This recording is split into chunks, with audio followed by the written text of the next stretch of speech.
The wheel of time turns, and ages come and go, leaving memories that become legend. Legend fades to myth, and even myth is long forgotten when the age that gave it birth comes again. In one age, called the Third Age by some, an age yet to come, an age long past, a wind rose in the mountains of mist. The wind was not the beginning.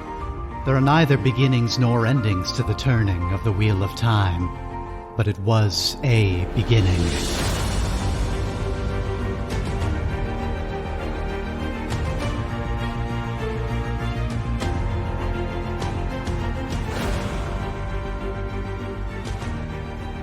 The Wheel of Time turns and podcasts come and go. Welcome to WOTcast, a Wheel of Time book and watch club. We are reading through Robert Jordan's epic fantasy series and watching Amazon's Wheel of Time TV show. I'm Caleb Wimble, and with me are Dan Katinsky. Hey, everyone. And a special slate of guests. We have Eric Rosoff here with us today. Hi, guys. And Andrew McGee. Hi. You can find us at wotcast.net and support the show at patreon.com/wotcast. Your support means a lot. Even $2 at the Two Rivers tier helps. Join us on Patreon at the $5 Tarvalon tier, and you'll get access to special bonus episodes. Email us questions, comments, and corrections via contact@wotcast.net with the subject line questions. We'll answer those here on the show. So, Andrew and Eric, welcome to the show. Great to have you here. Why don't you start by what's becoming our little tradition of telling us your history with the Wheel of Time or your relationship with the series. Andrew, we can go ahead and start with you. Okay. I read the books in high school. I'm 29, so that was quite a long time ago. And I came to them because I had just at the time I had just read every Shannara and Night of the Word book. They have since eclipsed my ability to keep up with them. There's so many of them, but that was the first long form fantasy I had read post Lord of the Rings, and I wanted something more mature, and people kept saying you got to read the Wheel of Time. So I got into it around when I was entering high school, and then I finished up when Brandon Sanderson finished them. Oh, so you did make it through the whole series? I did, yeah. And I was pretty satisfied with the way Sanderson kind of executed Robert Jordan's notes. I thought it was pretty good. Yeah, I really enjoyed it. I thought he did a great job coming in at the end. That was actually, I think, how I got turned on to Sanderson as a writer originally. I hadn't read Mistborn or anything like that. Yeah, same. And Eric, what about you? Well, my partner Caleb created a podcast, and that inspired me to read the books. I'm currently I finished Eye of the World, and I'm in the first sort of quarter of The Great Hunt at this point, and I've of course been watching the show with Caleb. So you're getting firsthand the experience. Most of our regular WOTcast crew is on that, except a little bit ahead. Yeah, a little ahead of wherever you guys are with the books, anyway. Well, as Dan can attest, we just wrapped up The Eye of the World after roughly, I want to say 2.5 months. We spent going through that one, and then with our quick rush to the finish at the end. And it will be interesting to see how things stack up with the pacing this episode, as we are only one episode away from the finale of this season, a season that wound up bringing in a lot more of the Great Hunt than I originally expected. And as we've mentioned a lot of times, a lot more of the A New Spring prequel. So let's just get into it. Last time we talked about episode 6 of the Wheel of Time TV show, The Flame of Tarvalon. That's our party racing to get through the ways outside time and space to reach something called the Eye of the World before the Dark One can use it to break free of his prison. I'm not sure we really know much of what the Eye of the World is in the TV show yet. We really didn't learn its exact nature until the very, very end of the book in those last couple chapters, and it confused the hell out of 3/4 of our hosts in an episode that will be airing probably several days before any of you hear this. It's about to go up. But today we're talking about the next episode, episode 7 of the show, which is called The Dark Along the Ways, directed by Kieran Donnelly and written by Amanda Kate Schumann, with Rafe Judkins, as always, on the co-writing credit and screen or showrunner for the whole thing. So we open within the ways. I believe that's the first scene, right? The gate has closed and Matt has been left behind. Yep, they had just gotten in and they have an argument about Matt being left behind, and there's a little drama that ensues. Oh, wait, I am totally wrong. I'm wrong. That's where our plot picks up. We actually open with probably the single most dramatic pregnancy ever put to film or delivery ever. How can we forget? It's so I got mixed feelings about that scene. Okay, so for the listeners who, I can't imagine many people are listening to our show episode ones who aren't also watching along, but just in case you're not, we open on a sort of like leather and white cloth wrapped figure carrying a spear, a very clearly pregnant woman who I guess show readers will put together from what brief context they've gotten, or show watchers rather, might figure out right away that this is one of the Aiel, and this is the Aiel War on the slopes of Dragon Mount, and she in particular is one of the Maidens of the Spear who... she is on the verge of delivery on the side of this, the slopes of this mountain in the middle of a pitched battle, catapults going ahead. She's having like contractions and groans, and then she's getting attacked by a whole bunch of guys in armor, and she's just going full, I would say, I'm blanking on his name. It's full 300. It's very Zack Snyder school of action cinematography, with her leaping up in the air with these spears and the slow-mo cam and the grabbing one of the guys by his cloak in passing, and then boom, we get the bass note drop as her spear then goes into his head. Extremely Zack Snyder, actually. And one of the probably highest fight difficulty, production value, special effects combination of things we've seen on the show so far. Yeah. It reminded me a lot of I'll try to say this as obliquely as I can to avoid spoilers for people who like Game of Thrones, but it reminded me of Arthur Dane. Is that his name? Fighting multiple people at once with two swords, and the sort of very balletic, dramatic fight that happened. I don't even remember who's that on Game of Thrones. Is that the character? It happens in the past. A young Ned Stark fights him with several other people. Right. Okay. Yeah. Mm-hmm. And it reminded me also of The Incredibles, when you mentioned she grabs someone's cape and uses that to throw them to the ground. I just heard Edna saying, "No capes." Yes. Oh, Keely in absentia. That was like as she's live tweeting on our Discord channel. She posted the Edna mode GIF when she got to that scene. And he did no capes.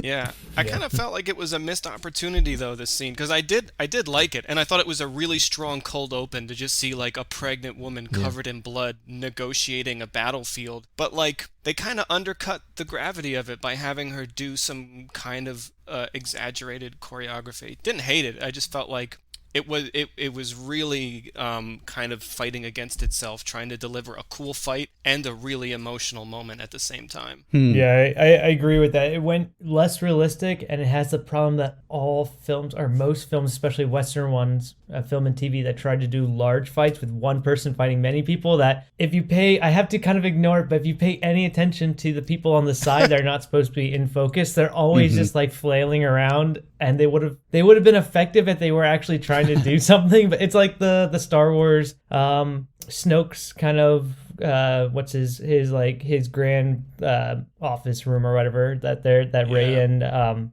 Kylo Ren are fighting in. And if you it took me a minute to remember which one. I can't remember what his room is meant. Yeah, the second one in the new trilogy. And like if you look at the guards on the side when they're like in the middle, they're just flailing around, not doing anything. And that happens so much. And you can't look at any of the side characters, any of the people, not like any of the opponents that are not directly in the camera, because they're never actually doing anything effective against the one individual. But they're supposed to be this individual that's taking on like 5 other people, and it doesn't. It can't work, because in reality you couldn't do that. It just doesn't happen. So it's hard to choreograph those. Sure, definitely. But that is kind of like all action cinema, right? At all, like any. I'm struggling to think of, if you are going to have one person who has like kind of superhuman-ish abilities, it's going to wind up like that. And they do have her. There's a whole bunch of times where somebody is attacking her from behind at the same time somebody's attacking in front, and she just has these preternatural senses of, she like breaks her spear in half at one point, so she has 2 spears, right? Aiel. So she is like blocking a blade from behind her that she doesn't even see while she's stabbing somebody in the front at the same time. So they do kind of do that. But I wonder if some of the tension is, we haven't seen anybody fight quite in this register in the show, right? We're escalating from fights that were more maybe, well, I guess I was going to say more Lord of the Ring-ish, but by Return of the Kings, Legolas is crowd surfing down an elephant while doing this to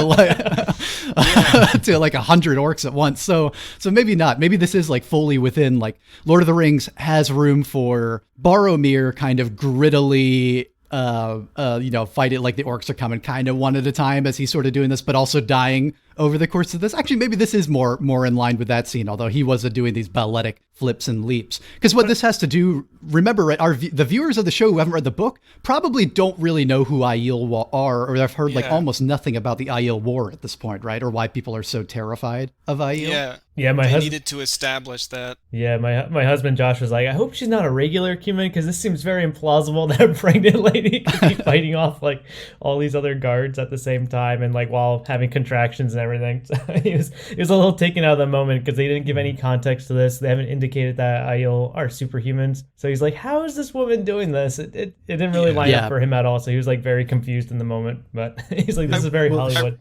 She, of course, gets stabbed during one of her contractions. Eventually. Yeah. Mm-hmm. Oh, that made like, the feeling when all the blood leaves your legs when you see something that makes you physically uncomfortable?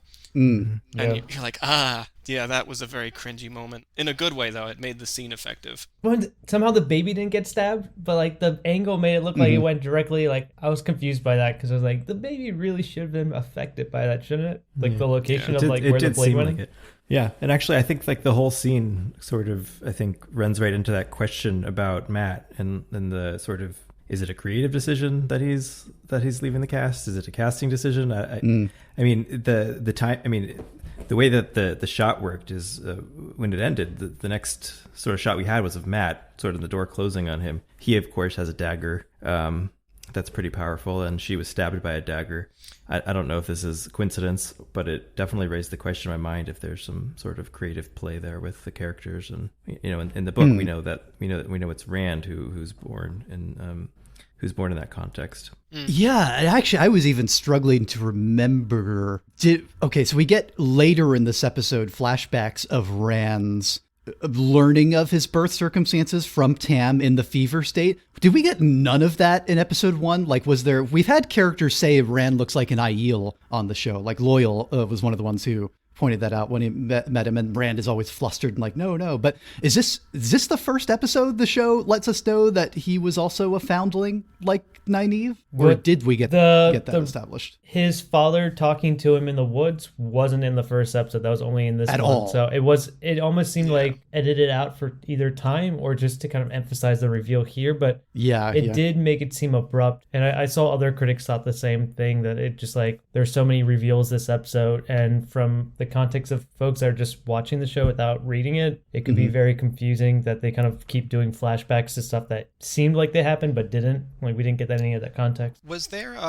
did Tom make a comment about Aiel hair color to Matt in the scene where they're cutting down and burying the Aiel in the mining town? Yep. That might have been the only other tease about Rand's parentage. Yeah. Which, as you point out, Eric, we don't even find by the end of the scene. I guess it cuts this Aiel flashback off, and we don't even really know it's a flashback because it's not till later, I think, that we see the where Dan, speaking of some of like where your budget went in terms of this episode and the choreography, also in the CGI face tech of plastering 60-something-year-old Michael McElhatton's face onto whichever stand-in actor is playing the young version of him as Tam on the slopes of Dragon Mountain. But I guess that's a little weird.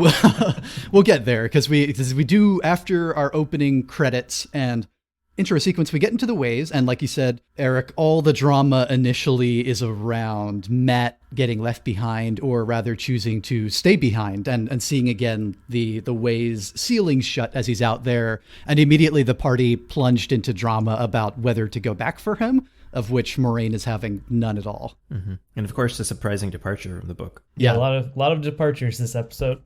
Some big changes to the dynamic. Is there a known reason that they made that? Was that something like a shooting difficulty with quarantine that made them divide Matt from the group, or was that purely to up the stakes? Well, I think We it's because don't know. Oh, you go. Yeah. No, we're about to say the same thing. Go ahead. Yeah, Amazon has not revealed the reasons.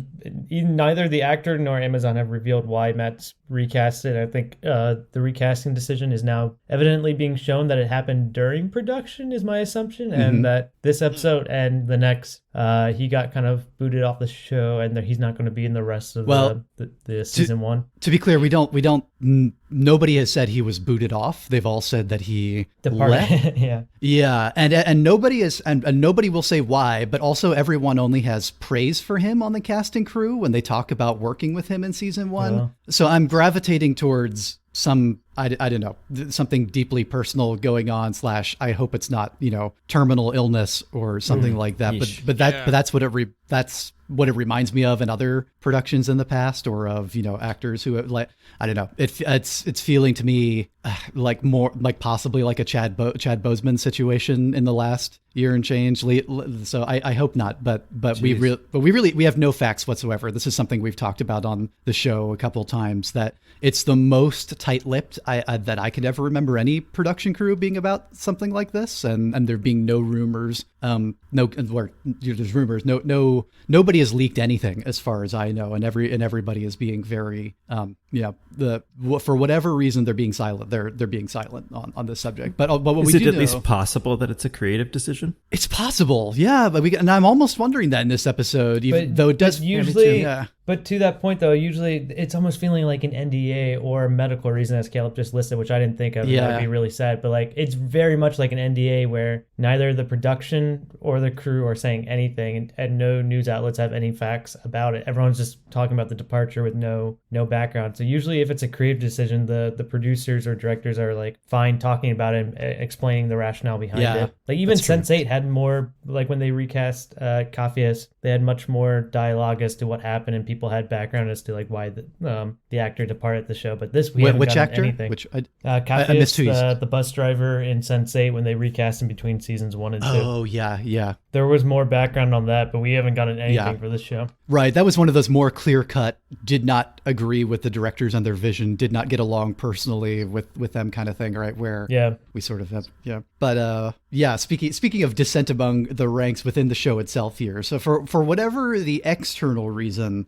Matt is disappearing here, it is immediately the main source of tension with the group and wanting to go back for him. And I do like what they're doing with this plot twist that we see with Moraine throughout this episode, where this is, I think, I really like this justification she's coming to, that if Matt is the dragon, because she still doesn't know which of the 5 Two Rivers folks are the Dragon Reborn, she doesn't want him anywhere near the Dark One because she believes he will turn to him, like that there's something in him, that, and whether it's the dagger's corruption. She indicates that she thinks it's something innate in this episode, which was an interesting choice. I don't really know what to make of that, but she's not telling that to any of the Two Rivers folks here. This is actually maybe the episode where we see her she's gotten more duplicitous every episode, the last couple of episodes, right? Hiding things from the group and unrevealed intentions, and what she's actually planning to do about Matt once they get to Fal Dara here.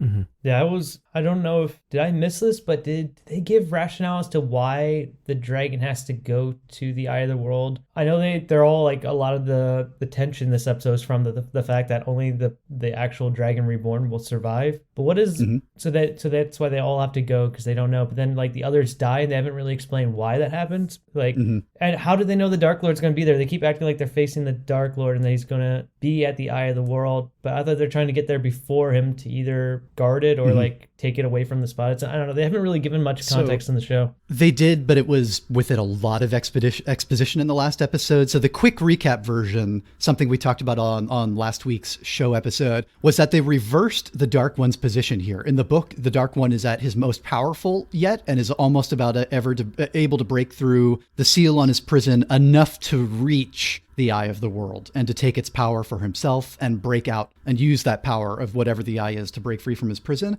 Moraine said last week on the show he is at his weakest he has ever been. And I forget quite how she and Swan get to that, but she said that he's at the weakest he's ever been. This is the only chance they will ever have to strike and destroy him. And so from her perspective, they're going to, where his prison is weakest, where the seal is in the physical world at Shayol Ghul, and the Eye of the World world is right outside that. And she wants to have the dragon use its power to, I think she flat out says, not just seal away, but destroy the Dark One, according to her understanding of prophecy, which is maybe not the same understanding of prophecy that we've been given in Eye of the World, the book. I think, though, it's been a while since I read The Eye of the World, since it's the first one. But as I remember, even Rand, as he's making plans, isn't clear on whether or not the end goal should be to destroy the Dark One, as I remember it, because everyone, when you think of like how do we deal with evil incarnate, destroying it outright would probably be most people's knee-jerk reaction and plan A. So I kind of like that. That's where they're going for. Is they're like, yeah, if we have a chance to destroy evil incarnate, we should. I think that was everyone's first reaction. Do we think it's an attempt to change? Because so in the books, him being like trapped in a prison and everything, are the showrunners just worried it's too similar of a plot line to Lord of the Rings being like Sauron being in like they always seem to have this trope in fantasy where the Dark One's kind of in a prison and trying to get out and like slowly seeping out as the series goes on. So making him like this is his weakest moment and doing that reverse, is that to kind of make it differentiate it from like other series like Lord of the Rings, like not being encased in like a prison that they have to like seal up? I think he's still going to be. I don't think they're actually changing that, is my guess. What we've seen so far this season, and with the setup with the Forsaken 2 episodes ago, getting reminded of their concept, I don't know that they're going to, like you're suggesting, they might have the Dark One fully escape at the end of this season instead of what happens in Eye of the World, the novel at the end.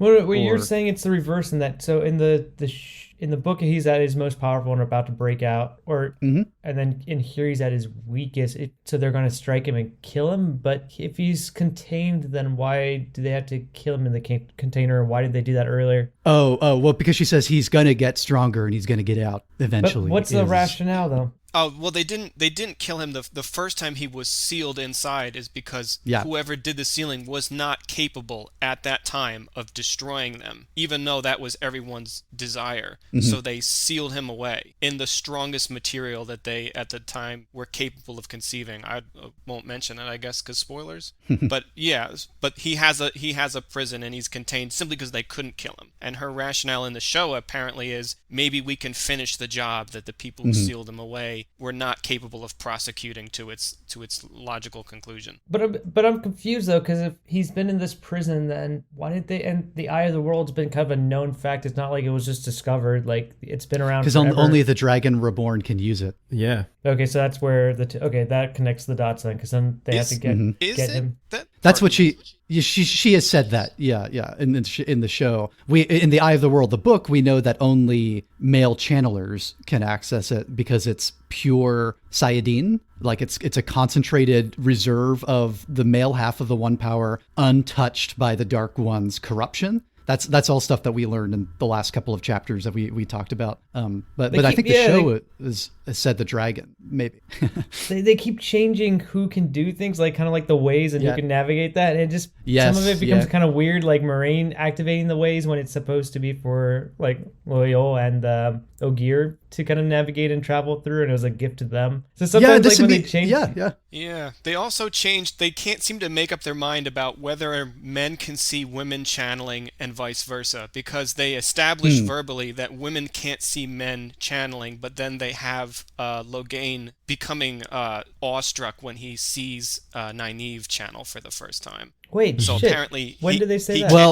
Well, he sees the effects of what she does, I think, is what we're given to understand. The thing is, though, they use a visual metaphor in that scene where it said the dragon will be like a raging sun, and then visually on screen we see this blinding flash of light, and his eyes goes wide, and he says like a raging sun, which is not something I would, if I saw a bunch of people be miraculously healed, I don't know if I would liken it to the sun. Although maybe they're just trying to say like he immediately in his mind understands the power requisite to do something like that. That was a very confusing way of doing it, wasn't it? Because I think that they've been trying to stick to the camera perspective thing that, for instance, we don't see who on the ways does the blast of air that throws the Trolloc who appears off the edge, much like the orc on the bridge of the first area of Moria here. We're extremely Khazad-doomed this episode. Speaking of differentiating it from Lord of the Rings. And we assume it's Egwene as viewers, and I certainly did too. I had no inclination that I guess I thought it was Moraine until Egwene. Even she assumed. Yeah, until she takes credit for it. So the camera is in a tricky task here of letting us see it sometimes. And, like, they don't want us to miss out on all these things, I guess, usually. But even that, like you said, that Logain scene, because we just cut to his face and back, it does make it seem like you can see the glowing of something that we know is like healing is invisible when it happens to other people. Like they see the body knitting back together, but they don't see glowing trails of light. Though we see a lot of big flashing lights throughout this sequence as we make through the ways pretty quickly. The episode being called The Dark Law on the Ways, I assumed we would spend most of our time here, but it's maybe 10 minutes, I want to say, before we're found and fleeing from Trollocs who are in here somehow. And then we think Egwene does a blast of the power, which is going to draw Machin Shin, or which the show is pronouncing Machin Shin, the Black Wind, which is some sort of evil that's grown within the ways. We don't get as much detail about it in the show. So, parties running through, pursued by Trollocs, pursued by the wind comes around them. And here, rather than being something that disintegrates or eats them alive, kind of the impression I had of it in the book, it's one of those unlock your deepest fears / tell you the darkest truth that you don't want to hear things, and it's getting into everybody's heads, and they're all acting very, very agonized by this as Nynaeve burst with power once again to try and shield them all long enough that Moraine can work the Waygate to get them out of here and out of the ways. Yeah, I was not entirely fond of that interpretation. I know in the book, the very few people who have survived near encounters with it describe being spoken to. But that's usually something that heralds its proximity to you. That you know it's coming because you begin to get taunted. And like, I think, if I can remember, its effect is not unlike getting hit by a Dementor, where like your soul is gone if it gets you. So I understand why they did it though, but I feel like a little underwhelming to say like all it's doing is kind of talking to them. Like post quarantine, we're all in touch with our deepest innermost thoughts. So I feel like I would not react to that. Yeah, I the whole for emphasizing like the wave so much and putting the like leading up to it and then making it seem like it's going to be a big deal and then getting through it in like 20 minutes maybe at most. And that's being generous. I don't even think it is 20 minutes. Wheel of Time, the show keeps like shying away from actually enjoying itself and having action moments. Like it had that great, like they at least indulged with the opening shot of like the pregnant mother fighting and everything. But after that scene with that woman, it's like they spend so little time here and then so much of the episode on dialogue coming up for like 40 minutes of it. It's like, it's disappointing because you could have, like, when they found out the Trollocs are there, I thought it could be a fun Moria moment where they're fighting them. The cast is like kind of killing them off. You get one, and that's the only one you see, and then they run, and then like the bats or whatever their interpretation of like the fog is. It's little black stones or something. I'm not even sure. Yeah, whatever they were, like the little particles or whatever, just like taunt them. To Andrew's point, it's like it just makes them feel sad or like breaks their confidence down. It doesn't even like eat them or do anything else. It's like it's not draining them. It's like it doesn't quite sell the soul crushing thing. It needed to be more heightened, right? Like more sense of that it's destroying their mind in some other way beyond just whispering the ugly truth to them. Yeah.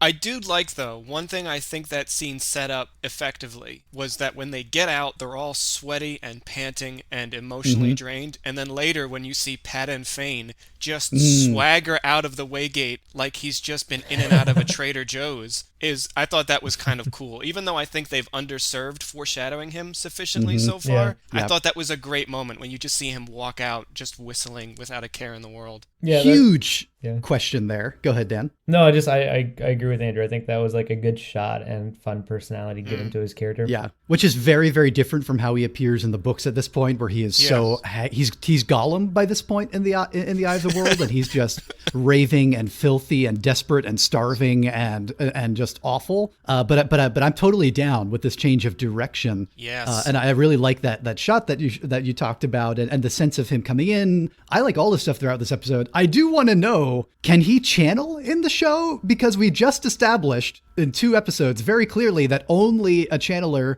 can operate the waygates in this universe, and it takes Moraine opening and closing it at great effort while Makin or Machin is attacking them there, and she seals it off, and they leave. And then a scene later, we see Paddon Fane sauntering out all on his lonesome. Is he now a channeler in this version? Or is this something where he maybe has the other power that he may have access to is given him some other way?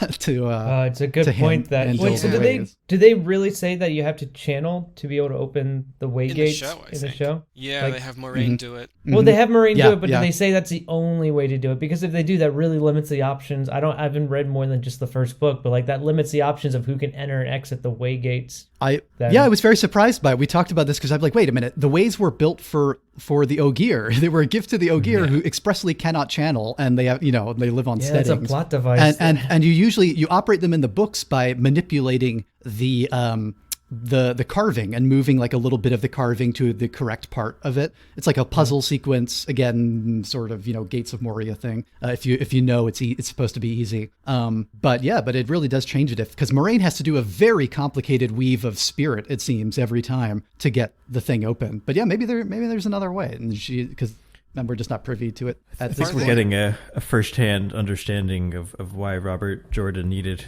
his wife so badly to help him keep track of all this shit.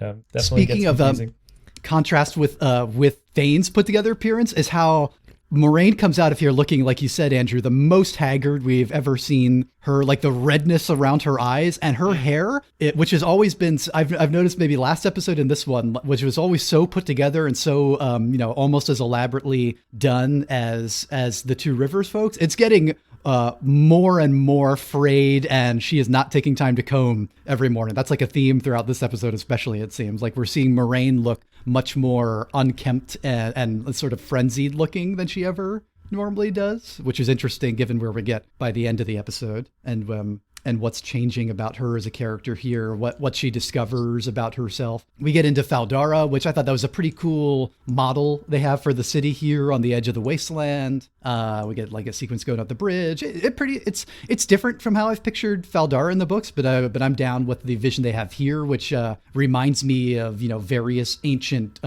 Chinese fortresses, and also hints of almost this like Akkadian style, like vaguely Babylonian parts of the architecture they've got going on here. Pretty cool. But we get into the court. Wait, before that though, with the location though, yep. I thought from the book it was like up, especially with the location on the map in the book, that it was like up north, and that was like almost snowing or felt like a cold fortress. But that felt very desert, like south versus a northern location. So I don't know. That seemed like a departure from like a northern tribe.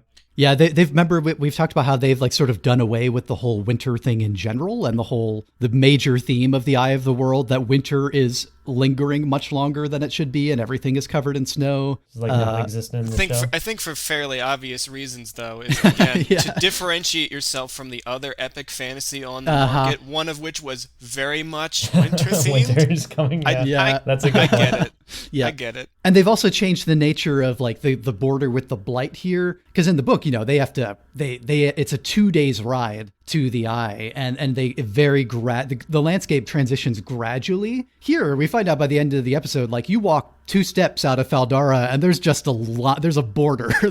Here is the Blight begins here. It is plant hell, and this is where you enter. And we do know that the Blight is really hot and almost like this really mix of acrid desert portions and tropical portions. Like it's a really weird alien landscape of hot regions so maybe they're just having that pour down into Fal Dara. I guess that's the show's way of trying to show us how much the Blight is creeping south and growing rapidly, because they certainly don't communicate that with their version of Lord Agelmar, who shows up very briefly to be an aggressive asshole about about Moraine's arrival and to be like, we don't need your help, we stand on our own. A complete opposite of his character in the books. But this subplot doesn't go anywhere in this episode. Maybe it will next episode, because he just sort of drops it once he realizes that, and Moraine reveals that they're here to, they're on a different quest. They're not here to take over his war with the Trollocs. Fight the damn White Walkers your own self here. Because, in the book, again, he's like, speaking of the Game of Thrones connections. Yeah, and he's like the Watch. He wants more people desperately to help fight here. It's like, we're dying, we're losing this war. The Blight is coming farther south, and the biggest army of Trollocs in a couple generations is pouring down. Here he's like, leave us alone. We can handle this. And then his sister, who's the more rational one here, Lady Amelisa Jagad, who I believe is yet another great hunt character that we haven't met in the Eye of the World. Yeah, right? From I don't recognize her at all, but she seems to be like a channeler that wasn't strong enough to become an Aes Sedai, is kind of the gist the show gives. But to the point with the king, it seems they constantly seem to be trying to make it feel more Game of Thronesy, with like all this like throne and like Aes Sedai like political drama to like stir things up, even with characters that are supposed to be friendly or on good terms, but just trying to make it seem like more hostile politics. When like he was so helpful to them in the book, and I really liked his character. It's like such a 180 departure from his characterization. So, and he's just a prick in here. He's not likable at all. So I don't know. I'm not really liking what they're doing with him and his fortress palace. I understand kind of why they do that with a lot of shows now, is that a lot of really good shows recently have explored like just all the different shades of hostility. Like, I know you're a fan of Succession, and like people you can't help but watch it and be like, man, what can I do to my project to make it more like this? Because there is a certain pleasure in seeing all these people just constantly at war with each other. But I do prefer from the books how it's got that same sort of like noble tragedy of Gondor, where like the whole rest of the world enjoys standing in Gondor's shadow as Gondor absorbs the repeated attacks from Mordor. But like, if you're in the Two Rivers, you don't even realize that's happening. It's completely out of sight, out of mind, and you don't even know what you should be grateful for. And there's a resentment, Yeah, that's such a cool concept, and it didn't. The show didn't give any indication that they felt that way. That they're like the rejected, like they're at the brink of like this power coming in and like kind of taking over, and they're the ones holding it back. But you don't really get that vibe that they're doing that, though. Yeah. I really liked the welcome in the book to the crew, and I think I was disappointed that it was so different in the show. Yeah, it's like hostile without like any kind of indication as to why it's hostile, and it doesn't have like the interesting complexities of Gondor and kind of like the bitterness they feel. They're just kind of he's just an asshole without like a lot of explanation as to why. I think actually, now that I'm kind of trying to re-examine exactly what he says, I think they're trying to portray him as being hostile specifically to the Aes Sedai. Yes. Not to the world in general, which is something that you see echoed more and more. Like and they even mentioned when they have Logain trying to provoke the Amerlin into having him executed, how he says how their reputation is failing across the entire world, and maybe they're just trying to hammer home the point that like, yes, they're an institution, but there's resentment growing in every corner, even people who objectively speaking do need them. Yeah, that makes a lot of sense and seems to be related to where they're going. The show is rushing us so much faster into the book's complication of the Aes Sedai. I think it was maybe somebody was talking about this on our last episode, that because Moraine is our only real insight into in the Eye of the World, we meet two Aes Sedai. We meet Moraine, and for one scene, we meet Elaida. And Elaida is, an imperious asshole, but she's a red Aja, and we're sort of given throughout the book. They're the only Aja we know anything about, that they're kind of given to being the asshole cops of the Aes Sedai and the ones, the Misandry Aja, et cetera, et cetera. But we're getting earlier in the show here, what you were talking about, Andrew, this awareness of the political institution of the Tower, its internal workings, and how the rest of the world thinks about them, and increasingly both resents their influence, even as their influence is failing and as their power is gradually failing, as Logain points to. Because it also, that understanding that dynamic is crucial to understanding why anybody in their right mind tolerates the Children of Light. because when you see them in the show so far, I've had people ask me, like, why do they exist? Why does anybody put up with them? And the answer is basically, like, they are, in many people's mind, the alternative to another oppressive power that can't be trusted. Yeah, like the ones kind of holding them back or keeping them in check. Yeah, it's very much the Godzilla let them fight meme. They also seem to have like a superpower of like conversational cornering and aggression, where they kind of just sort of somehow make you feel like you've done something wrong just by like stepping in front of them. Wait, are we talking about the White Cloaks or the Aes Sedai now? Yeah, the White Cloaks. Oh, yeah. I think people are afraid of them. Yeah, and they almost seemed like, I didn't get this strong impression in the books that they were very intimidating or had like a lot of power themselves, but in the show, even Moraine seems a little intimidated by them, whereas in the book she seems to walk all over them when she's around. Like they have no competition to her, but in the show he's like collecting them like it's bounties or whatever, and he's got like a bunch of their rings, and she's like worried. Like the scene where they're meeting up on horses, she seems kind of intimidated by him. But in the book, I remember specifically when they do have Moraine in their party, she just like tramples all over them, and they easily get away from the White Cloaks. Granted, it's only like 5 of them in that scene. Yeah. I think they're just reflecting, as the books go on, the balance of power becomes even more asymmetrical, because the Aes Sedai they're handling real problems, and the White Cloaks don't have to deal with any of that. Their job is to harass the Aes Sedai, while the Aes Sedai actually have real things to deal with.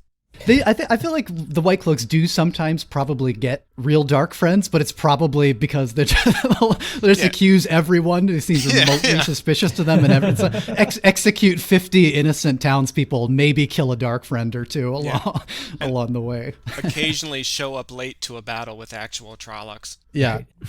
So speaking of the tower politics, we get Moraine scheming a little bit here, / catching up with Lady Amalisa afterward down the hall. And it's catching us up on some things about the situation here, about Amalisa's background. Like you said, Dan, her didn't quite cut it as an Aes Sedai, because it turns out if you're not powerful enough, you're not allowed to get the full serpent ring. She has like this partial serpent ring thing going on, missing the gem. But biggest takeaway from the scene out of several is Moraine's intention for Mat, which she is having Amalisa send a message to Tar Valon to go pick up Mat outside the way gates. And Amalisa's like, okay, what should the message say if I'm going to do this begrudgingly? And Moraine's like, or who should I address this to? So that's Amalisa. And Moraine's like, the Red Aja. And that's, you just know, like she at this point is fully sold on Mat as a problem that needs to be eliminated from the board, whether he's the Dragon Reborn or not. He needs to be neutralized. Yeah, what did everyone think of that? Because it seemed pretty dark to me. It's pretty dark, but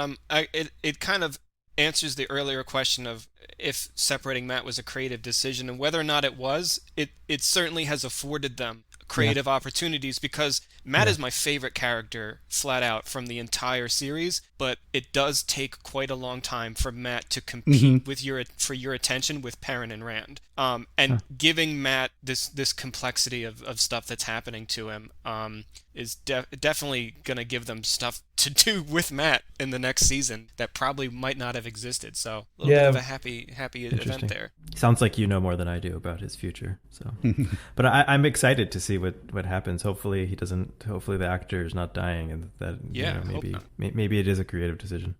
Yeah, this kind of ties back to our discussion last week's episode where we're talking about how Mat has so little to do in the finale of the first book, where like he and Perrin almost feel like, and Keeley was talking about this a lot, where they just kind of feel tagged on and they don't really serve much of a purpose in the final confrontation and the climax. So maybe they're gallery. They're peanut gallery, along with even like Egwene and Nynaeve don't seem to do much. And I know Keeley's been like really pushing for like the whole powers combined situation in the show, and that's her bet. And I'm starting to side with her a lot that they'll have to like all channel together and it'll be like a Captain Planet moment. But it almost seems to that point that getting Mat out of there and giving him something to do and giving him this dark twist, and like everyone knows Mat, like even if you haven't read all the books, so it's like everyone seems to love Mat, and that's like one of the things I knew about Wheel of Time going into the books. So it seems like they're trying to set up for that early, to Andrew's point, and also with Perrin trying to keep the wolf stuff going, hopefully give him more to do, because Perrin also has so little to do in the final sections of the book. So hopefully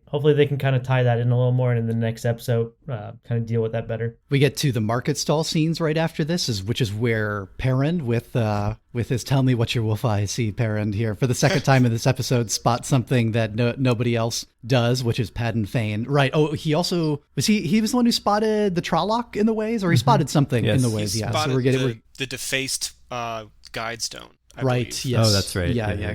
Gleaming in the distance. So he spots Pat and Fane, turns the others onto this, and they're like, "Well, that's weird. If true, maybe." But then we kind of move on because they don't really know at this point. And somebody says something close enough to it's such a blatant audience. Hey, remember the last time Pat and Fane showed up with those Trollocs? And like, no, he definitely died in that attack, right? Kind of thing. There, making sure that the audience is drawing the link because the season so far has not really done much. To highlight him, although we have pointed out apparently he is in the background very subtly of a few episodes. And then we finally, speaking of characters who I had given up on their appearance from the book, even showing up, Min arrives. Better late than never. They moved her from Berlin to Fal Dara. She's the one that Moraine is looking for, that she has known Min's whole life. Finds her in the bar and is getting her readings. I liked how they visualized her visions. I thought that was kind of tautological. I liked how they visualized visions. But I thought that was pretty well done. It was kind of cool how they appeared as like these sort of double images over the live person. I thought that was kind of cool. In a series that is kind of like, not to rag on it, because I know it's so difficult to do this kind of thing for TV, but like some of the special effects have been a little bit of a letdown.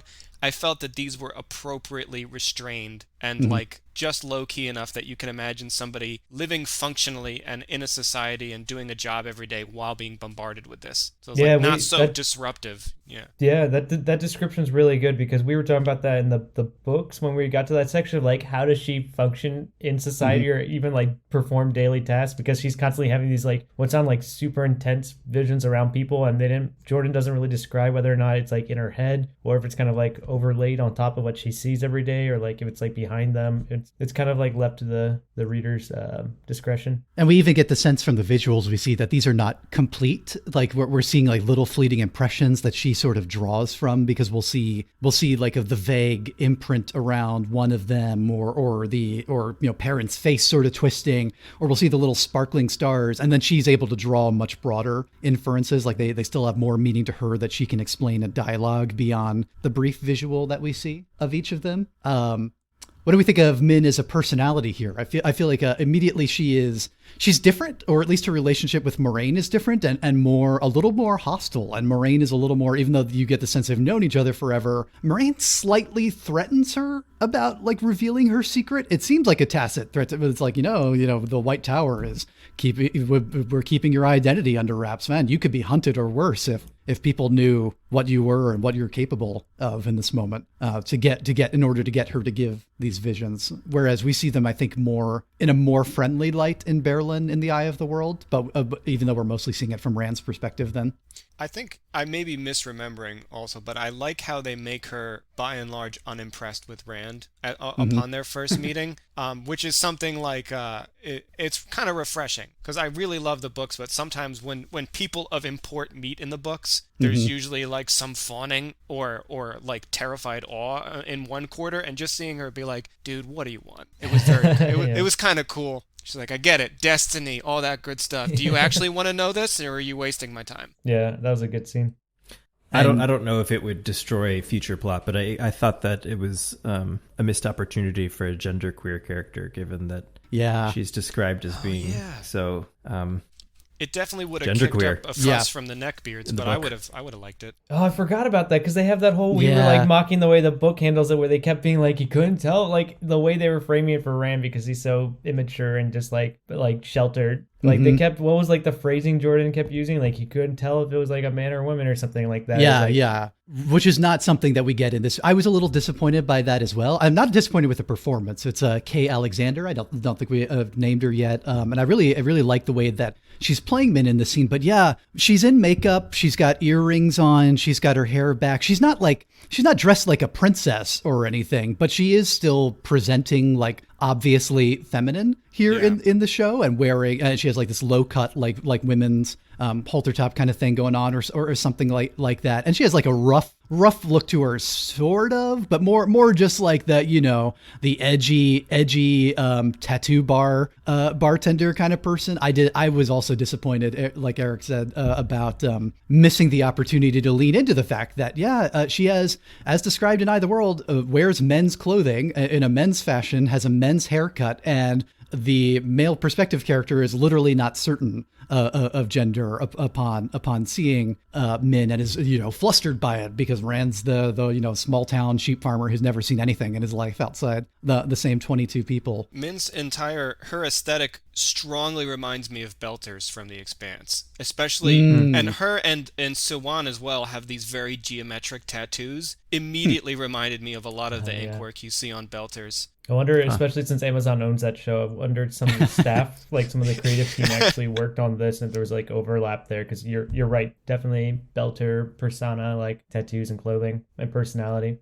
So we get the confirmation of the prophecies here at the bar. They're even more vague than the ones that Min gives in Eye of the World, honestly. And I don't know that they're revealing much that the viewer probably doesn't know by this point. The main gist is that these are four really important people. They're Ta'veren. They're super connected, and Min's able to tell that they have like a huge impact on the pattern. She can't discern which one is the Dragon Reborn by looking at them necessarily. And the group themselves are pretty suspicious of this interaction. When they get back, we get the scene that has the most angsty teen drama from the novel of anything in the show so far, condensed into one scene of everybody. It's a mixture of like Nynaeve is biting back at Moraine in a pretty understandable way. Like I really like the way the show is handling their budding of personalities, and the way Nynaeve is pushing like, no, you're still not being honest with us. Tell us what is going on.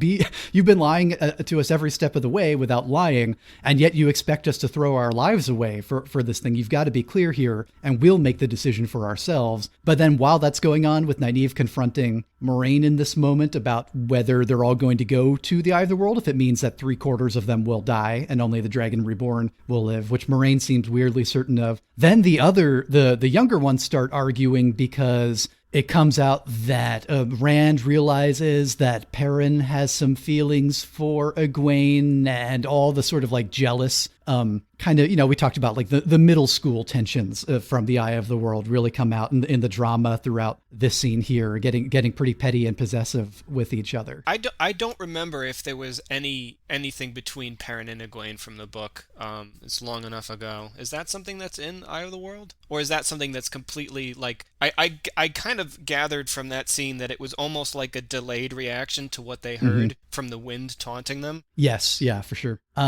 No, I don't think I picked up on any Perrin Egwene in the book, like in terms of having feeling. But the show seems to make that that seems to be the case here, right? Like it seems like, I don't know, Perrin's expression seems to admit that's true to some extent here. And it seems like from the dialogue of the characters that he does, although things do get patched up sort of with Egwene and Rand here pretty quickly. It seemed, scenes. I was wondering if they were going to build on that. I didn't want to read too much into it because they can totally see they're like friends and everything, but I didn't know if they were going to go that route, and it seems like they are leaning into it a little bit before they meet the Tinkers, and when they first get separated in that episode and like the one after, they seem to kind of connect some bonds there with Perrin, kind of having a connection with Egwene. But I thought it was more of like almost like a sibling kind of bond, or like good friends, but it seems that's what I thought at the time. But there's a hint of I sort of got a hint that they could lead that to Perrin actually does care about her, because I think in the first episode there was this kind of strange scene, I don't remember very well now, where there was like almost like Perrin didn't want to go into the blacksmithy area and work with his wife, like he wanted to kind of stay with his friends. I didn't know if it was because of Egwene or whatever, or he didn't actually. They've sort of been playing at this notion that he doesn't fully care about his wife, and he's trying to convince himself that he did love her. So that seems to be like underlying this. Yes. So I'm wondering if that's like a big dynamic there. Because Machin Shin tells him, you wanted Layla dead out of the way so that you could have her, and the camera pans over to Egwene version in there. Yeah. And it tells Rand she will never love you as much as you love her, related to Egwene. Because one thing that we haven't had, because Rand does obsess over this a lot in the book, because Min tells them very early on that they're not fated to be together, that Egwene is not for him nor he for her, is when Min meets him in Berlin. And so, but here he hasn't had that. There's definitely been a lot of tension between them throughout the season, coming to a head here. And yeah, with Perrin as well, I guess. The Layla stuff I'm still not sure about, but yeah, I guess we knew that they were in kind of it seemed like it was a loveless marriage on her part. Like she clearly did not love him. They established in those few opening scenes she was still alive. We had the classic, he tells her he loves her, and she like doesn't even really do an I know kind of equivalent. I was really confused by that because she is an invented character for the show. I'm not misremembering that, correct? Correct. And I thought that what her purpose was, and I thought it was effective if somewhat underhanded in the classic, like I think they call it fridging when a love interest has to be killed. I thought they were just using her almost solely to tease the fact that Perrin very frequently struggles with self-control in combat scenarios as part of his whole link with wolves. And I thought they were just trying to get that in as early as they could. But I am very confused by her and the fact that she is like a lingering presence in the show. It is odd. I like that commentary on kind of the control aspect because it could be both. I didn't put that together, but yeah, he does seem to be kind of like when he goes into that wolf-like state, kind of losing some inhibitions there. So that's interesting. Did anyone notice like Rand's like almost like maniacal smile he had there? Like I kind of like them teasing that, like when it dawns on him that Perrin likes her, he almost has this really... It's cruel. It's cruel. Yeah, it's very cruel. It's Yes. like this nasty stare where he almost like is like kind of looking down upon his friend, thinking he wasn't worthy enough to like she doesn't like you. Like he's almost like taunting him though. Like, oh yeah, like I don't know. I thought it was pretty mean, but it also sets up for in the future Rand becoming this like really awful character. Yeah, and struggling. Like, if this is a rivalry, you have no chance. Yeah. Yeah. Yeah, it was mean. Particularly foreshadowing a vulnerability to psychological conflict, as all male channelers have. Yeah. Which, well, man, speaking of major reveals to get to in this episode, maybe this ties into the fact that we have not seen possessed Rand at any point in the show, as far as we know, because that's a major feature of the Eye of the World, that he at various points is taken over by this sort of very different personality who does kind of creepy smiling and laughing at people and taunting the White Cloaks and escalating situations and dancing atop the mast on the ship on the spray and everything. We haven't once seen that, and we haven't seen any inkling of Rand stuff because we're going to get to a montage later in this episode, I guess, where we find out here's what was going on all along. That they were trying to save the Rand reveal in some sense of, well, what, because everybody else has their thing so far, their thing that is weird or different about each of these Ta'veren. Before that, we have more scenes with Moiraine and Lan establishing a thread I have really liked in the show of really bringing to the front how much Moiraine cares for Lan and does not want him to die along with her on what she sees as her fated quest. That's maybe worth mentioning. Min tells her that Swan Sanche Min tells her the Amerlin seat will be her downfall, I think is what she says, which reveal. But is also vague. It kind of harkens back to the sneaky way she seems to create a loophole in her vow she takes on the oath rod by not saying she will obey the Amerlin seat, by saying she will obey Siwan. So I think it's... wow, good pull on there. I did not notice that. I think it's meant to kind of hammer home that they're both important to each other, but there is a distinction between Siwan and the Amerlin seat because it's a transferable title and also a chair. Yes, we had to firmly establish that for the audience.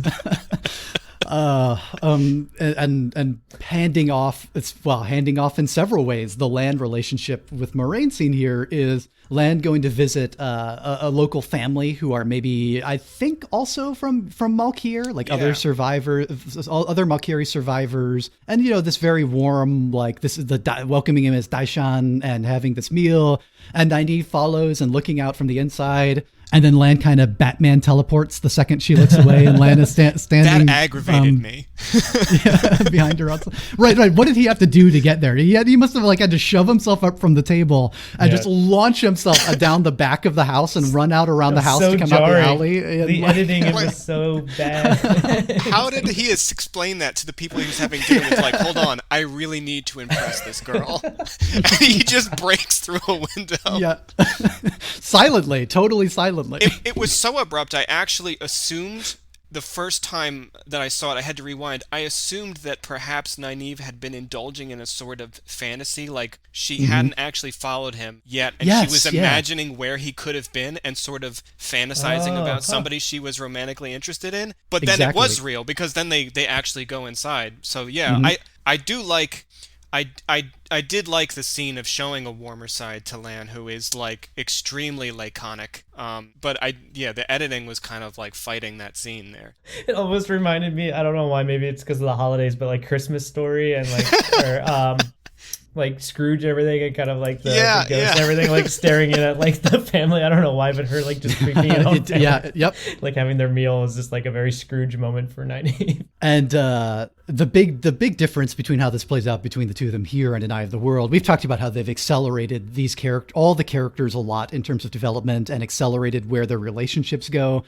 One of the big things at the end of Eye of the World is Nynaeve confessing her love for Lan. Rand kind of overhears this, and Lan admits that he also loves her, but they can't be together because he's fated to die, and he doesn't want her to share that fate, and he's too sad and Aragorny and blah blah blah. And here Nynaeve doesn't take a shut door for an answer. She comes in and like makes him face this point blank and ask and sort of, I don't remember the exact dialogue because the dialogue wasn't really the critical thing so much as her coming in on shirtless Daniel Henney here and asking him if he wants her as much as she wants him, and we get cut away from sex scene here to the anybody else have any other things we want to say about Lan and Nynaeve before they mostly go in the background the rest of this episode, because we go to some very big stuff.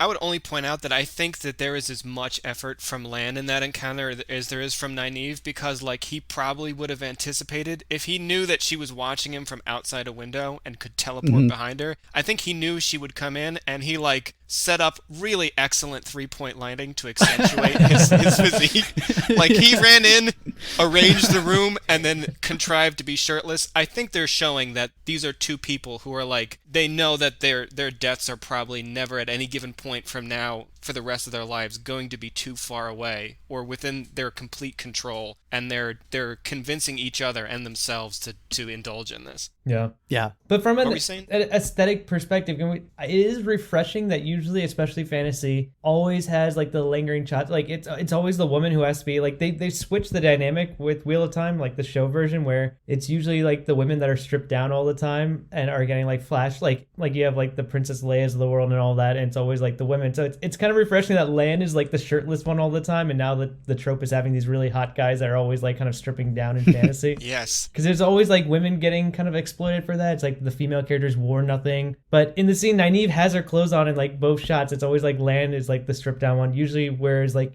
in the past when they filmed these kind of dynamics, it was always like the guy always wearing clothing and the woman has nothing on ever. So like they've kind of reversed that. It's a little refreshing to see kind of a shift there.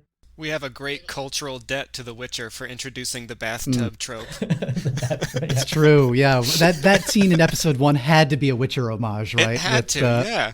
Yeah. Actually, I forgot from that GQ interview, Daniel Henney had said that this was actually the most challenging aspect of the entire production for him. The fact that the show took place in Prague, and then he found out once they got there that he had to do all these shirtless scenes and had to keep up his like jacked body. And then everywhere he went in Prague, he's like, it's impossible to find a salad in this city. Everything is like meat and potatoes and like giant starchy meals. And I've put on 30 pounds since I've been here in the production, and I've got to cut down for my shirtless moments, and talking about like what an effort it was for all the cast to remain in their Hollywood model bodies, basically, when there's no sweet green around or whatever else they were calling out. And speaking of the male models on this show, we get to Rand, to Joseph Stradowski. This is the first time the show is like sort of linked to the void and the eye thing, or the void and the flame thing he's doing for archery at all, specifically with Tam and his background. And Rand is like archery practicing, concentrating on the void and the flame, putting all his emotions into it from these prior scenes.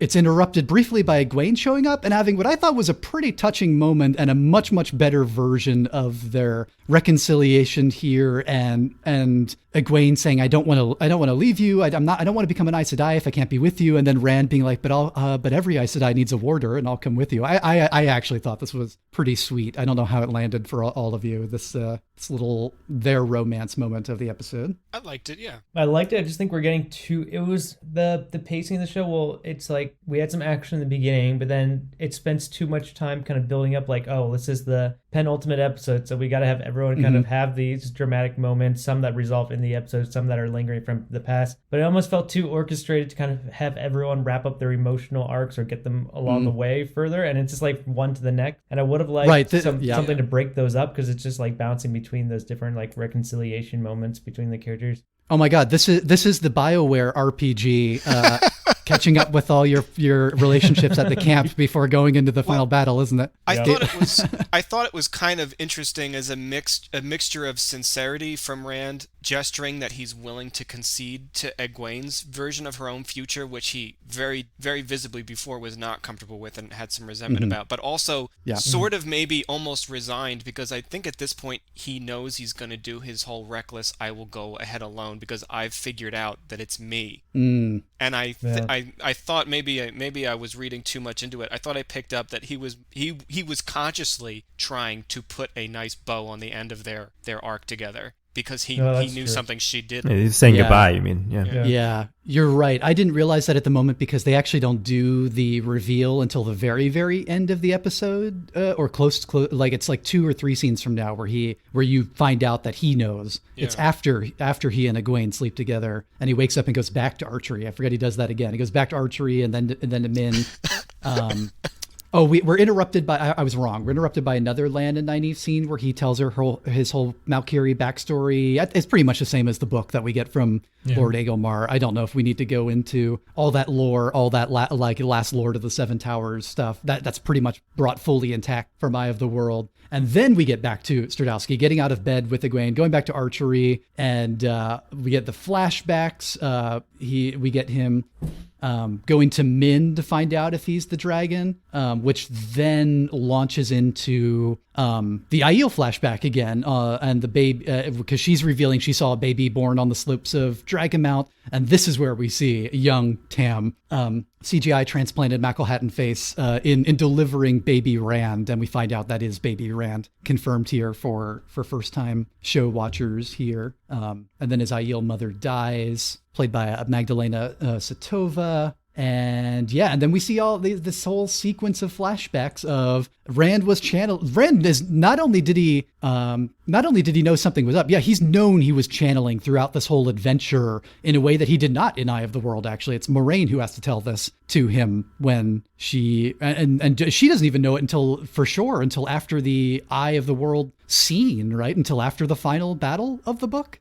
I think so, yeah. Yeah, but she also didn't spend nearly as much time in the books with Rand as she does in the show, whereas there's so much of the book spent where Moraine is off in another, they're off doing their thing, and then it's Matt and Rand traveling with Tom, and that's a lot of that's not in the show at all. They kind of join back up a lot quicker because of the pacing. So what do we think? Is the show confirming, or is this going to be another redirect in whether Rand is actually the Dragon Reborn here? They have spent so much time feinting at who could be the dragon throughout the season, and then raising that possibility, and that threw us for a wild loop about the possibility that of a split 5-headed dragon, and then that they all could be, and Keely's belief that they're really heading in that direction of that they're all going to have to combine their ability in some way, which maybe ties into Matt's not with them, so that fails in some way when the 4 of them try to defeat the Dark One at Sheol next week. In the finale episode. But what we're set up for is a very interesting twist, I thought. This is dramatically pretty cool, of both Moraine and Rand wanting, and Moraine especially wanting to spare Lan, and Rand wanting to spare his friends, of him coming to her early in the morning, pre-dawn, and being like, I know it's me, here's why, let's go do this alone. And they run off together. And again, Moraine looking her hair more wild and her makeup less done than we have ever seen, as she is getting to this point of probably thinking that the 2 of them are on a suicide mission to the Eye here, to go and finish this alone without the others and heading into the Blight. What do we think? Is it more misdirection? Is it just going to be exactly the same as the books? Rand is exactly the same as the Eye of the World by the end, and that Rand does it all alone? Or we think they're leaning more towards there is something else going on here, and they need all, because this was a major complaint that Katie and I think Keely and Dan, you to some extent, raised about the Eye of the World ending, that they're all spectators in that final moment, while Rand just doesn't, draws on the eye and does his teleporting around, fixing problems and blasting the army and blasting Baalzamon thing? Are the rest of them going to have to come to the rescue here in some way? Or is it going to change that final confrontation? Because we don't even know Baelsman in the show so far. Yeah, it's been pretty hot. I'm curious, can we go around? What's everyone's predictions for for the next episode? Like, are there any major things you can kind of foresee coming or that you'd expect them to do or think they're going to head in? I mean, it's inconceivable that they won't enhance the teamwork aspect, whether or not they're going to go this whole route of them all jointly being the dragon split into 5 people, which I really have to interrogate my feelings to that, because I had my knee-jerk reaction is don't do that. It seems more complicated than necessary. But logically I can't really say that I have a good reason other than that it's not the same as the book and I don't like it. I'll admit an own sort of unexamined bias there that doesn't have a very articulate face on it. But to your point, there's no universe in which they don't fix the problem that everybody just watches Rand do something. They're all gonna kind of Captain Planet together somehow, and it probably will, just as you say, not be entirely successful, specifically because Matt's not there to use the power of theft or whatever it is that at this point he brings to the table. There is one scene I'm hoping they work in because it's the last episode in the season, and I have hope that they'll include it because they put a flashback at the beginning of this one. Is I really want to see brought to life the prologue of the Eye of the World, where you see Luz Theron stricken with grief creating Dragon Mount. That was what I hoped they were going to open this season with, and I don't know if any of you guys have seen this, but when they were still trying to, whoever had the rights before Amazon began making this, made that absolutely doomed, futile gesture pilot with Billy Zane, and that's the scene they chose.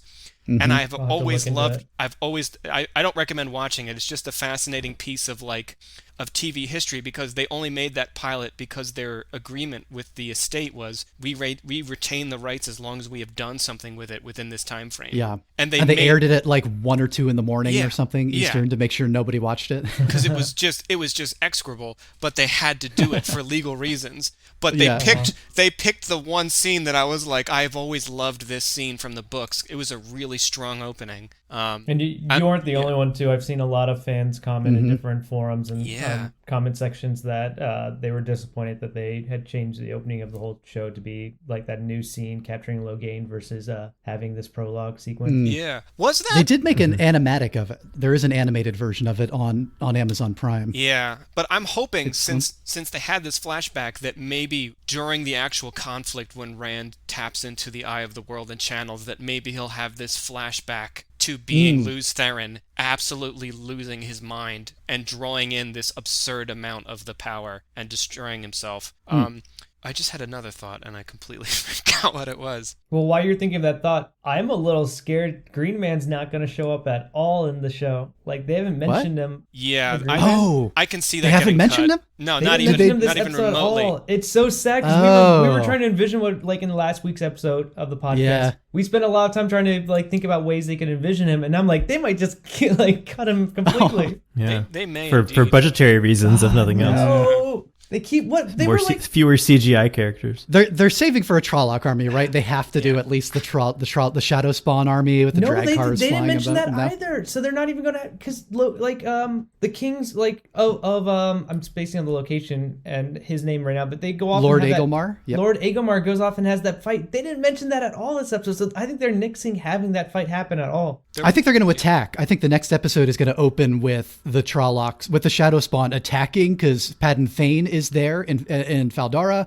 He's been leading the Trollocs through the ways, and he's now here to let the Fades know that the party is in the ways, and they are going to come down like an army, and they're going to have to defend at the pass. I think they're still going to do that. I think that's the whole point of bringing Padden Thane back in at this point. Maybe they do a split then. I didn't think about that at all, but maybe they do Perrin and Egwene helping with Nynaeve being the one who has to use her bubble force field thing to repel the armies, but they could do that.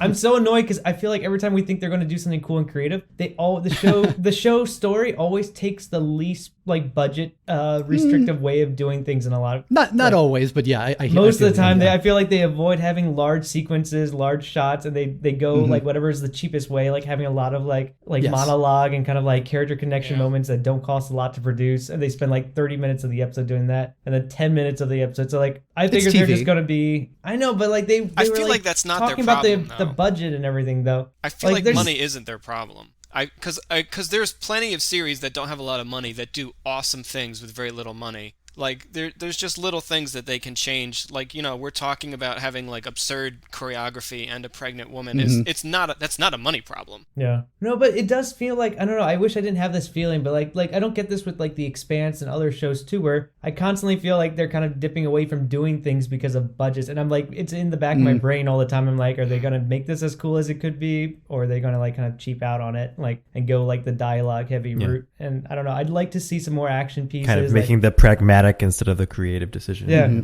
I'm optimistic about it though, because when I recently rewatched Game of Thrones season 1 because somebody told me like, please check all your expectations about the first season of Wheel of Time until after you've revisited Game of Thrones, because I tend to conflate the production value across seasons. Yeah.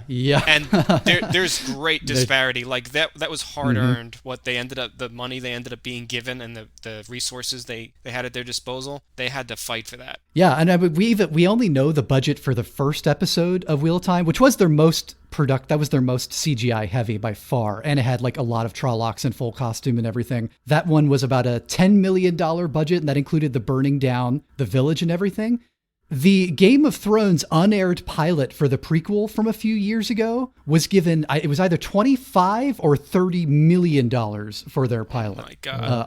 On HBO. And they didn't even air that. HBO decided it was crap and they couldn't do it. And they went a whole different direction, and they're now doing the Dragons or the Targaryen prequel. But, you know, so what Game of Thrones was going to have for a pilot to work with was already 3 times the budget of the most expensive Wheel of Time episode. So I think the show has money in it. I don't think it has anything like the money of like what we've been told of like Lord of the Rings is, you know, they're spending $500 million on the Lord of the Rings prequel that Amazon's doing, including the rights, which I think cost them a significant chunk of change in the beginning. But I suspect most of these episodes are made on like you said, Andrew, much more like early Game of Thrones budget, like a couple million an episode, maybe more than that, you know. 30, I think Andrew's point, though, I think is so well taken. I think Loyal is a really good example of that. Yes. I mean, his makeup is just underwhelming. I think the only thing I dislike about Loyal outright, I think it's a bit underwhelming. I heard somebody compare him sort of to like a Klingon about how minimalist it is. That was me. The only thing that seems out of place is the mop of hair, and I get why they're doing that, is because they have, like, traditionally Western fantasy is overwhelmingly Eurocentric, so they're having like the ethnic diversity across the board, including a non-human species, having more diverse physical features. I liked it. It just seems like it just screams I am a wig whenever I see it, because like the color is a little strange, the way it sits on his head is a little strange. I was just like, why? I wonder how that decision came about. Well, I can actually, like, I can share in our chat and everything, but if you go to, there's concept art that Keely actually shared with me this morning for Loyal, and he definitely feels more Afrocentric. Yeah, and it was like the Afro-inspired, like, it's close, but it doesn't look like a wig, and it kind of fits the character art a lot better. So, like, it kind of grew out of that. I can see it just being kind of like a cheaper costume compared to what the concept art had, but they were, to your point, Andrew, they're trying to make it less Eurocentric. So, like, I get that. Yeah. And I like that. I just feel like they kind of fumbled in the gap between the concept art and making that hairpiece. I agree. Yeah. But when I saw that, I kind of had a little more sympathy, because I was like, okay, this is a cool direction. Like, I kind of was like repulsed by like my expectations of like this huge CG creature versus what we actually got with the makeup. One thing, because I recently rewatched a series, and not to completely derail, but this sort of completes my point about series that do not have a lot of money. There's a series called Jonathan Strange and Mr. Norrell, which is about... Oh yeah. Love that book. Yeah. If the adaptation that the BBC made for TV is superb. Yeah, it is really well done, and not a lot of money, and they choose their moments very wisely about how they do it, and they choose how they adapt things with like costuming very well for the most part. There's a couple of moments of like very weird Hot Topic fairies kind of voguing around that I was less than fond of, but for the most part they really capitalize on not having a lot of money. But that's also a series where magic is largely invisible and subtle, for instance. Yeah, although there are there's some really great moments like the sand horses and the phantom ships conjured. True. They do skip the storm, right? Like they don't show the summoning of the storm. No, but itself, they sort of replaced that with a moment later in the Battle of Waterloo. But yeah, one thing, just my last comment, not to monopolize the conversation. One thing about Loyal's makeup that I have nothing but praise for is there was a moment where he smiled at Rand, and I noticed he had a different number of teeth than humans have, and it was very subtle and very well done. It didn't look like he was wearing dentures. It looked like he just had very much larger and fewer teeth than a human did. And they were obviously a herbivore's teeth, which was cool. There were no canines. Oh, interesting. So I thought that was cool really detail. subtle and really well handled. And you just see him smile and you're like, oh, wow, that's neat. That's pretty neat. Yeah, that is cool. I hope we get a lot more of him in season 2 also, because he's felt like he's had, by necessity with the way the plot's moving, he's just only had a few scenes here and there and doesn't get a lot of the character drama dialogue because he's not really, he's not much of a source of interpersonal drama. He's such a pleasant personality. Yeah. But what about you, Eric? Do you have predictions for the finale coming up next week, right before Christmas? Well, I think certainly there would have to be a Trolloc army between Nynaeve, Lan, and Randon and Moraine in order for them to not be at the Eye of the World with them. Because I think it really would betray their characters if they didn't try to get there. So I don't know. But I think if they're all at the Eye of the World, that would be exciting.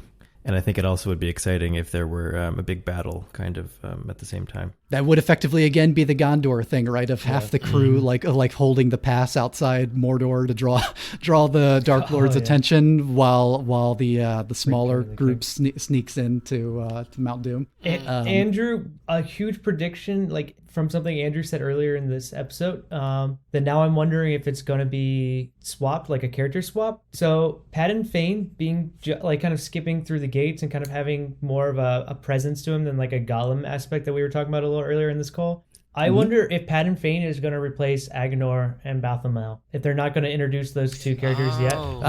And if Padden Fane's going to take his spot, because he seems to be much more composed than he was in the book. Yeah. And I wonder if he's going to be this like antagonist character that, because he didn't do anything this episode. They didn't capture him. They didn't interrogate him. Nope. I wonder if he's going to show up in the last episode as like the big bad of the season. You've got to be right, because otherwise next season when they start up, no one's going to remember who he is, because he's such an elusive corner of your eye presence in several scenes throughout the season. Yeah, I think you're dead on. That's a good call. I didn't think about it until you just talked about him being in a completely different condition than he was in the book. Like, it didn't dawn on me. But then when you said that, I was thinking through, and I was like, they didn't do anything with him this episode. So he has to be the big reveal tomorrow, like in next week's episode. Although I think that seems really likely to me and really probable that he's going to get his highlight moment. Though I could also see, to your point of the prologue, Dragonmount, Andrew, if the next episode opens with like a 15-minute prologue of Luz Theron at Dragonmount, that is also ample opportunity for a lot of dialogue with Baalzamon and introducing him as a speaking presence and personality and his antagonism with Luz Theron, since we haven't had that in any of the dream sequences in the show. He's always just like a vague a kind of really lame-looking, red-eyed, Roswell alien-looking guy. Like, not a big fan of that. I guess it's like maybe the hardest thing ever, though, is making a character that looks menacing without looking cheap and just like, oh, it was designed by an AI that spits out scary guys. So, like, I can only sympathize with whoever had the unenviable task of design the Dark One. Yeah. Of course it's hard. Yeah. But Caleb, even you put the dots together. You said he would have had to channel to get through the ways. So that even gives it further like evidence that like you guys were putting the dots together in the episode, and then it just was like a light bulb moment where I'm like, wait, Caleb's saying he has to be able to channel to get through the ways. And then Andrew's pointing out that like kind of bringing him up and kind of his persona difference. And then they didn't do anything with him. So I was like, all those, like, it was just like a connection there. I'm like, wait a minute, he has to be a channeler then, and they're going to change it so he's fighting Moraine at the end. Right. And Rand. Maybe rather than just having twisted his mind, the Dark One is actually possessing him. Yeah. And that's why, like, is he going to be? Because even in the books, it feels kind of tacked on at the end where they bring in these two really powerful villains that have not been discussed at all leading up to that. Whereas this would actually be, that would be clever writing to have it be like this reveal that this like peddler in the first episode is actually kind of like revealed to be kind of a huge, like almost like Dark Lord servant. Yeah, and maybe Harriet McDougal is on staff after all. She is, yeah. She gets a producer credit, I believe, at the end of every episode on here. And she has actually talked about how that she's had or at least publicly has said she's really enjoyed working with Rafe, and they've brought her in at various points to give her opinion on the scripts and everything. And at least publicly, she seems to be really fond of where they're going with the series and how they're adapting it. Which, I guess we'll find out for sure next time when we are watching the finale and then taking a little bit of a break for the holidays. So we'll see how things go with that big episode. I'm curious if they'll cram it all in an hour, if we're going to get like a 90-minute thing or something.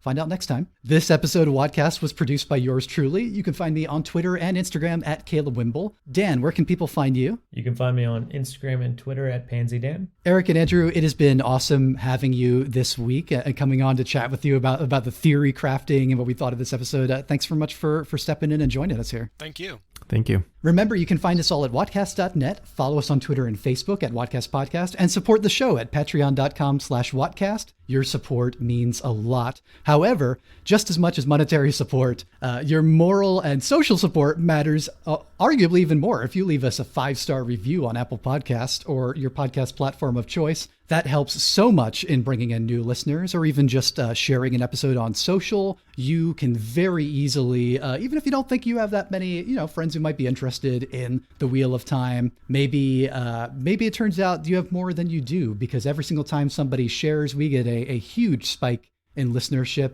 It's really great to see. Tell a friend about the show. And that's going to be all for us today. Thanks so much for listening, folks. Remember, this is not the ending. There are neither beginnings nor endings to the turning of the Wheel of Time, but this is an ending. Farewell.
Awesome. Yeah, thanks for coming on, guys. This was a fun put it together last minute crew to get going on here. Thank Yeah, you. that's It's fun. to talk about with people who really like it. In my immediate friend group, I barely know anyone who's read the entire series or even the first book. It's a lot to get through. My brother just started because he has a crush on a girl who really likes the Wheel of Time. Ah, Just That's the carrying same him. reason I did it. yeah. It's a good reason because it will compel you to make your way through some of the early game stuff because it really does get so good. Yeah, I'm excited for the later books. I think it picked up a lot after the first half of Eye of the World, so I'm What's- excited for the second one. What's your favorite, Andrew, of the series? Do you remember? I mean, there are moments I remember being stuff that stood out to me as like, yeah, this is why I love this series. I think the book where I really started to love it, and it was no longer just my older brother cajoling me and continuing, was is the Dragon Reborn the fourth one? No, that's the Shadow Rising is the fourth one, the big one.